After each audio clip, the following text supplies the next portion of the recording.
வீட்ல இருக்கிற யாரையும் உறவா நான் ஏத்துக்கவும் மாட்டேன். இது சத்தியம். ஹாய் ஃப்ரெண்ட்ஸ், எல்லாருக்கும் வணக்கம். சின்ன மருமகள் சீரியல்ல நாளைக்கு எபிசோட்ல என்ன நடக்க போகுது அப்படின்னு தாங்க இந்த வீடியோல பார்க்க போறோம். சேது வந்துட்டு வீட்டுக்கு வந்தாரு. வீட்டுக்கு வந்து சண்டை போடுறாரு. ராஜாங்கத்தை அடிக்கிறாங்க, அவர் வந்து கொலை பண்ணிட்டாருன்னு சொல்லிட்டு ஒத்துக்க சொல்லி சொல்றாங்க. இது எல்லாத்துக்கும் காரணம் நீதானே அப்படின்னு சொல்லிட்டு தமிழ்ச்செல்வி சொல்றாரு. அப்ப தமிழ்ச்செல்வி எதுவுமே பேசாம நிக்கிறாங்க.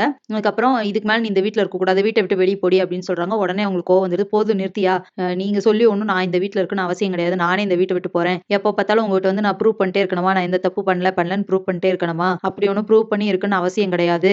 நான் வந்து எந்த தப்பு பண்ணலன்னு சொல்லிட்டேன்.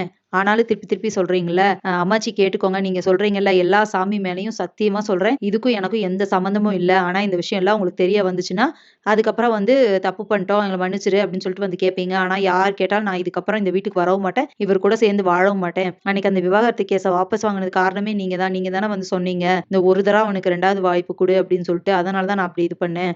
ஆனா இப்படி வந்து பாத்தீங்களா, நீங்க கேட்டதுக்கு எப்படி நடந்துருச்சுன்னு. இதுக்கு மேல நான் இந்த வீட்டுல இருக்கவும் மாட்டேன். நீங்க எல்லாரும் நினைக்கிற மாதிரிலாம் நான் தப்பு பண்ணல, அதையும் நான் ப்ரூவ் பண்றேன் அப்படின்னு சொல்லிட்டு வெளியே போயிடுறாங்க. வெளியே போய் நின்னுட்டு, நீங்க என்ன வீட்டை விட்டு வெளியே போக சொல்றது, நானே போயிருவேன், இந்த வீட்டுக்கு எனக்கு எந்த சம்பந்தமும் கிடையாது, நான் இந்த வீட்டை தலை முழுகிட்டு போறேன் அப்படின்னு சொல்லிட்டு அந்த தண்ணியை தூக்கி தலையில ஊத்திடுறாங்க.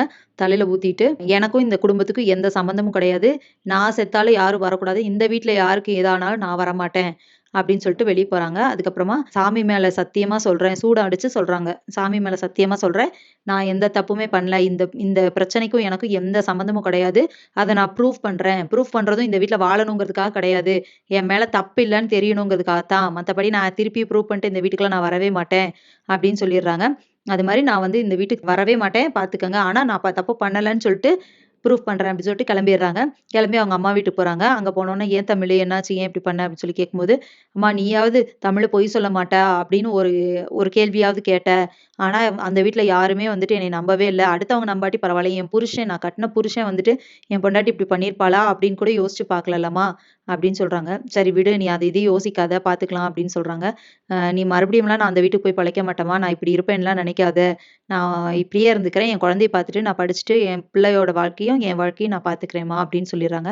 அவங்க அம்மா வந்து கோவத்துல எந்த முடிவு எடுக்க வேண்டாம், கொஞ்சம் அமைதியாரு, அப்புறம் பாத்துக்கலாம் அப்படின்னு சொல்லிட்டு அவங்களை சமாதானப்படுத்துறாங்க. ஸோ இதுக்கப்புறம் என்ன நடக்க போகுது அப்படிங்கிறத இனி வர்ற வீடியோல ஒன்னொன்னா பார்க்கலாம் ஃப்ரெண்ட்ஸ். அது வரைக்கும் வெயிட் பண்ணுங்க. நன்றி, வணக்கம்.